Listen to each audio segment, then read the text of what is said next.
তো আজকে আমাদের ভিডিওর বিষয়বস্তু way to learn differentiation.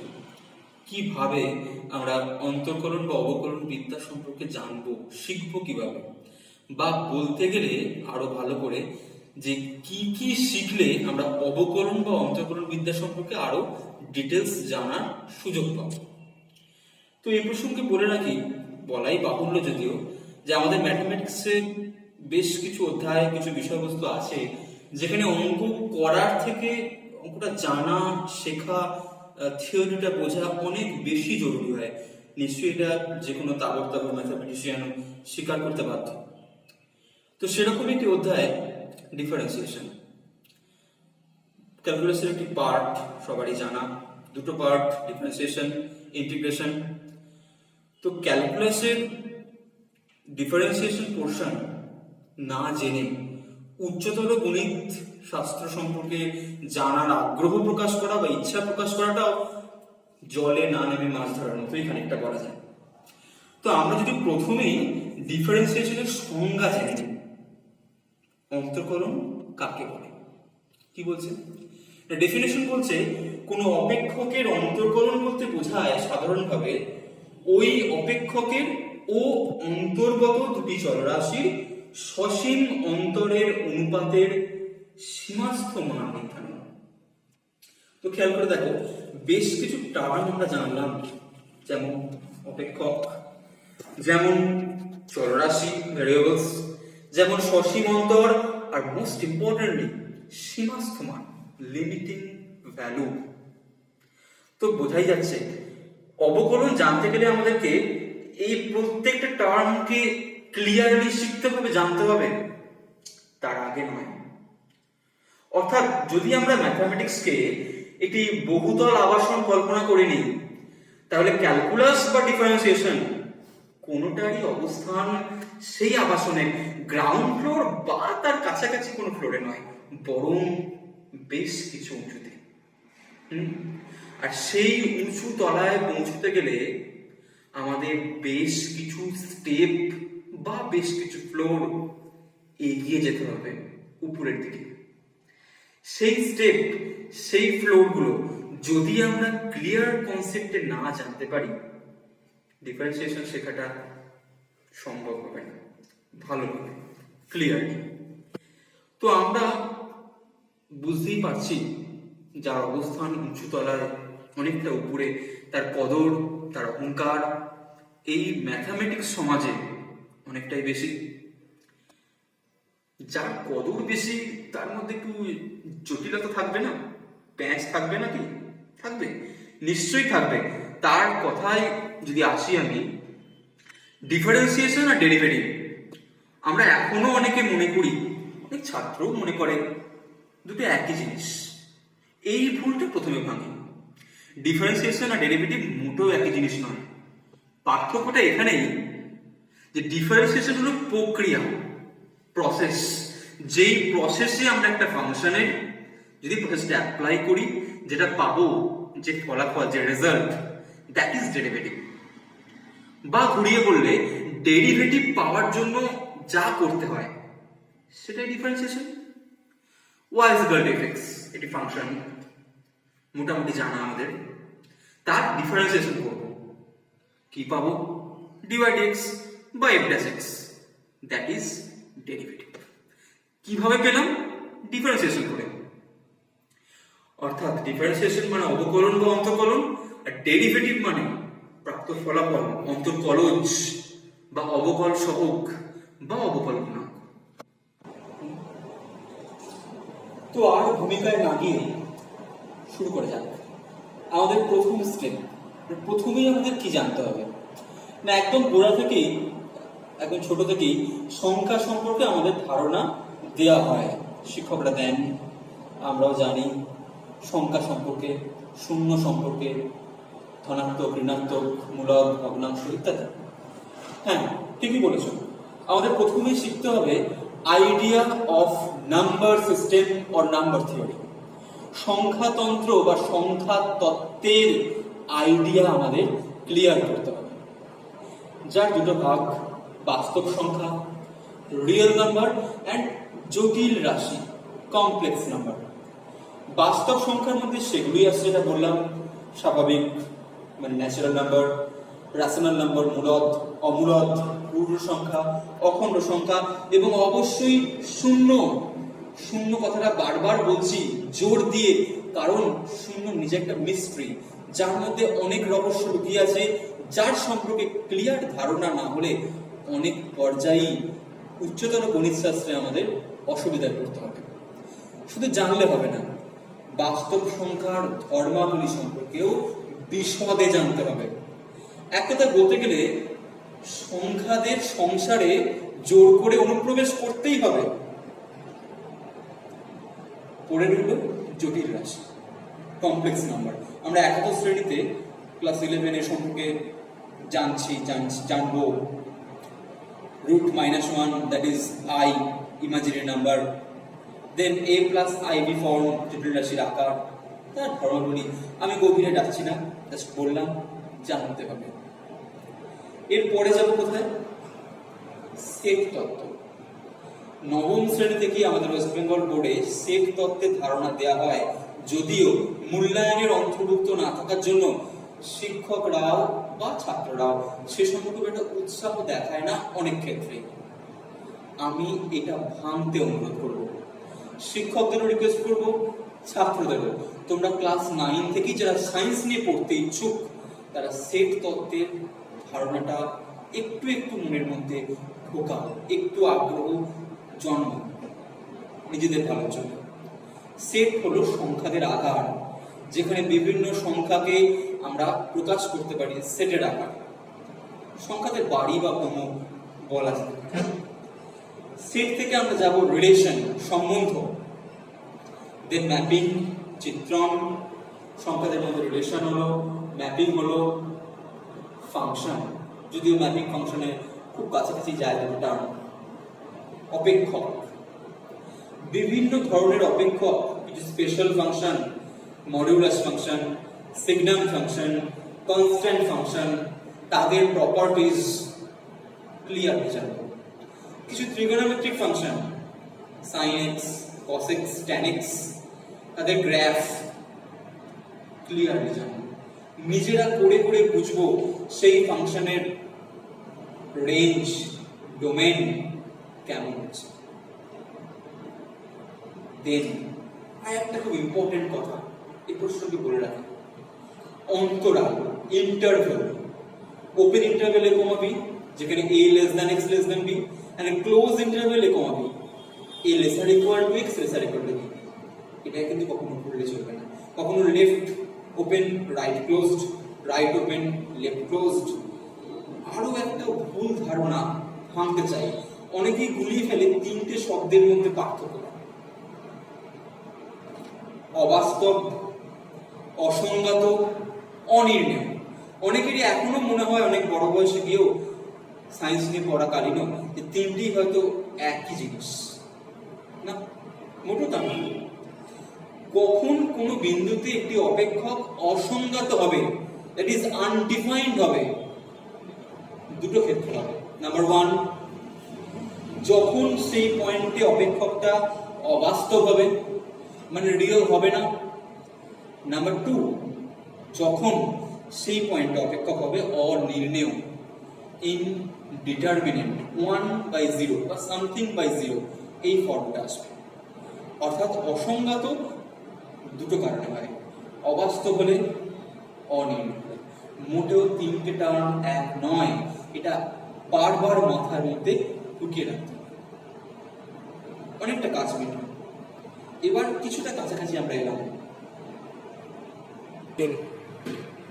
Then Seema, limit. Limit বলতে প্রথমেই বলে রাখি, ডিকশনারি বলছে যে এই শব্দটির নিকটতম ল্যাটিন প্রতিশব্দ লিমেন, যার ইংরাজি অর্থ থ্রেশহোল্ড, বাংলায় মানে দোরগোড়া বা প্রবেশদ্বার।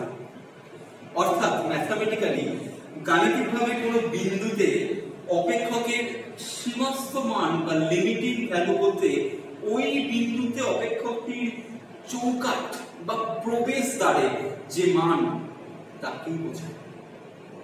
যেমন ধরা যাক এ একটা বাস্তব অক্ষরেখার উপর বিন্দু, নির্দিষ্ট বিন্দু x tends two a, that is আমরা যেটা প্রকাশ করি লিমিটের ক্ষেত্রে x approach a or x tends two a, এর অর্থ কি? তাহলে x এর মান a এর দিকে অগ্রসর হচ্ছে, a তে ঠেকছে না বা x ইকুয়াল টু a হচ্ছে না, এর কাছাকাছি কোনো বিন্দু থেকে ক্রমশ এর দিকে ডান পক্ষ থেকে বা বাম পক্ষ থেকে এগিয়ে গেলে অপেক্ষক fx এর মানের কিরূপ অবস্থানটা হচ্ছে সেটাই হচ্ছে ফাংশনটার লিমিটিং ভ্যালু। হয়তো x ইকুয়াল টু a তে ফাংশনটার কোনো মান নেই, অনির্ণেয়, পাচ্ছি না, কিন্তু টেন্ডস টু a হলে একটা মানের দিকে fx অগ্রসর হচ্ছে উভয় দিক থেকেই একটি নির্দিষ্ট মানের দিকে, that is limiting value of that function fx। এই প্রসঙ্গে আরেকটা টার্ম বলে রাখি, অনেকেই এটা স্কিপ করে যায়, এটা জানতে চায় না বা জানে না বা জানা হয় না। সামীপ্য, সন্নিহিত অঞ্চল, নেইবারহুড, কি সেটা? এটা কিছু একটা মুক্ত অন্তরাল, তাদের ধরা যাক c belongs to r real number এবং ডেল্টা ক্ষুদ্র একটা পয়েন্ট বা ক্ষুদ্র একটা সংখ্যা গ্রেটার দ্যান 0, তাহলে open interval c minus delta comma c plus delta, এই মুক্ত অন্তরাল কি আমরা c এর ডেল্টা সন্নিহিত অঞ্চল বলবো, যাকে n ডেল্টা c আকারে প্রকাশ করা যায়। এর সঙ্গে সীমার কি সম্পর্ক আছে? খুব গভীরে না বললেও একটু জানিয়ে রাখি, সম্পর্কটা এখানেই যে limit extends to a fx equal to l, যেটা বলতে আমরা অভ্যস্ত সীমার ক্ষেত্রে, এর অর্থ এটাই যে l এই সংখ্যাটা কোন একটা সামীপ্যে বা নেবারহুডে, যাকে আমরা n1 l বলছি, তার জন্য এর আরেকটা নেবারহুড n2a থাকবে, যাতে করে fx belongs to n1 এ হবে যখন x belongs to n2a। গভীরে গেলাম না, জানার চেষ্টা করব নেবারহুড বা সামীপ্য। চলে আসি সীমার স্বজ্ঞাত ধারণায়, ইনটুইটিভ কনসেপ্ট অফ লিমিট। ধরা যাক একটা function y is equal to fx, ফাংশনটা কি পরে বলছি, সেই ফাংশনটা x equal to a একটি নির্দিষ্ট বিন্দুতে মান পাচ্ছি না, অনির্ণয়, অস্তিত্ব নেই। তো সেই a বিন্দুতে তার সীমাস্থ মান কি থাকতে পারে? এটাই লিমিটের প্রশ্ন, আসল থাকতেই পারে। f এর অস্তিত্ব না থেকেও limit extends to a fx এর অস্তিত্ব থাকতে পারে। বিপরীতটিও সত্য, লিমিটিং ভ্যালুর অস্তিত্ব নেই, f এর অস্তিত্ব আছে। আবার দুটোই আছে কিন্তু মানে আলাদা, কখনো বা দুটো আছে এবং একই মান প্রকাশ করে, অনেক রকম কেসে এখানে আসতে পারে। একটা ফাংশন নিয়ে আমরা বলছি, দেখা যাক। ধরা যাক y is equal to fx, এটা অপেক্ষক x square minus 4 by x minus 2, একটা পয়েন্ট নিলাম x equal to 2, f2 2 square minus 4 by 2 minus 2, স্পষ্ট 0 বাই 0 ফর্ম আসছে, তাই f2 অস্তিত্ব নেই। তাহলে কি লিমিটিং ভ্যালু আছে? অর্থাৎ x টেন্ডস টু 2 তে fx কি কোনো মান আদৌ দিচ্ছে? কিভাবে দেখব? এটাই লিমিটের স্বজ্ঞাত ধারণা। বলছে 2 এর থেকে একটু সামান্য বেশি পয়েন্ট নাও, 2.1 বসাও, f of 2.1 পুট করো, দেখবো একটা মান পাচ্ছি 4.1। আর একটু কাছে নিয়ে এসে 2.01 2.001 2.00001, আমরা দেখব fx এর ভ্যালুটা ক্রমশ 4.01 4.001 4 এর দিকে যাচ্ছে। যদি কম নিতাম x equal to 3.9, 4 এর কম নিলাম, কাছে আসছি 3.99 3.9999, বাম পক্ষ থেকে ক্রমশ 4 এর কাছে এলাম, একই জিনিস, fx এর মান আবার 3.9999 হয়ে 4 এর দিকেই যাবে। স্পষ্ট বুঝতে পারছি উভয় দিক থেকেই যখন x টেন্ডস টু 2 হচ্ছে fx টেন্ডস টু 4, কখনো 4 হচ্ছে না কিন্তু 4 কে অ্যাপ্রোচ করছে, টেন্ডস করছে, দ্যাট ইজ লিমিটিং ভ্যালু। এটাই সীমান্ত মান। x টেন্ডস টু 2 হলে fx এর মান 4 পাচ্ছি, যদিও f2 এর কোনো অস্তিত্ব নেই। আমি এটাই বলতে চাইছিলাম। অর্থাৎ limit x tends to fx আর f এর মধ্যে পার্থক্য বোঝাটা লিমিট শেখার আসল চাবিকাঠি। এছাড়া জানতে হবে অসীমগামী অপেক্ষক, x tends two plus infinity minus infinity, অনেক কিছু জানার আছে অপেক্ষকের সীমার বৈশ্লেষিক ধারণা, অ্যানালিটিক্যাল কনসেপ্ট জানি আমরা, এটা মুখে মুখে সেটা আওড়া হয়, কিন্তু বুঝতে হবে এটাকে। বলছে limit x tends to fx equal to l, এর অর্থ কি? মানে x টেন্ডস টু a হলে একটি নির্দিষ্ট সসীম সংখ্যা l কে fx অপেক্ষকের সীমা বলবো কখন? যদি পূর্ব নির্দিষ্ট কোনো ক্ষুদ্র ধনাত্মক সংখ্যা এপসাইলনের জন্য অপর একটি ক্ষুদ্র ধনাত্মক সংখ্যা ডেল্টা পাওয়া যাবে, যে ডেল্টা এপসাইলনের উপর ডিপেন্ডেন্ট, যাতে করে mod fx minus l less than epsilon হবে যখন 0 less than mod x minus a less than delta. That is analytical concept of limit. এটাকে ডেল্টা এপসাইলন কনসেপ্ট অনেক সময় বলা হয়। এছাড়াও জানার কিছু আছে, জিওমেট্রিয়াল কনসেপ্ট, দেন মৌলিক উপপাদ্য সমূহ, নিয়ম, তারপর সূত্র, তারপর অঙ্ক লিমিটে। আর লিমিটের অঙ্ক করতে পারা মানে একবার ডেরিভেটিভের খুব কাছাকাছি পৌঁছে যাওয়া। আর তুমি জানার নেই, আমরা চলরাশি মানে ভেরিয়েবলস আগেই জেনে এসেছি, জাস্ট চলের বৃদ্ধি, তাদের অনুপাত, এই জটগুলো খোলা। তাহলে dy dx অর্থাৎ f dash x শিখে গেলাম। dy dx সমান f dash x সমান limit h tends to 0 del y by del x, অর্থাৎ দুটো চলরাশি বৃদ্ধির অনুপাত তার সীমাস্থ মান, সেটা ডেরিভেটিভ।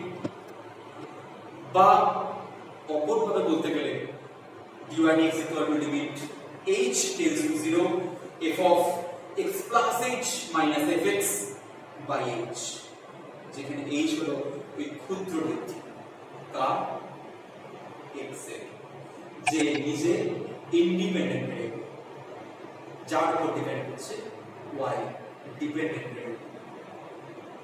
তো একবার এগুলো বুঝতে পারা মানে আর কিছু নেই, বাকিটা ছাত্রদের দায়িত্ব, শিক্ষকদের দায়িত্ব, সূত্র আয়ত্ত করা, জানা, দেন অঙ্কের নিয়ম, নানা রকম টেকনিক। বারবার অনুরোধ করবো যে এই স্টেপগুলো স্কিপ করবে না প্লিজ, তাহলে কিন্তু ডেরিভেটিভের অন্তর্মহলে প্রবেশ করা কখনো সম্ভব হয় না। শুধুমাত্র অঙ্ক করে বেরিয়ে যাওয়া এটা ঠিক পোষাবে না উচ্চতর গণিত শাস্ত্রে। সবাই ভালো থাকবে, বাড়তে থাকবে, সুস্থ থাকবে, আবার দেখা।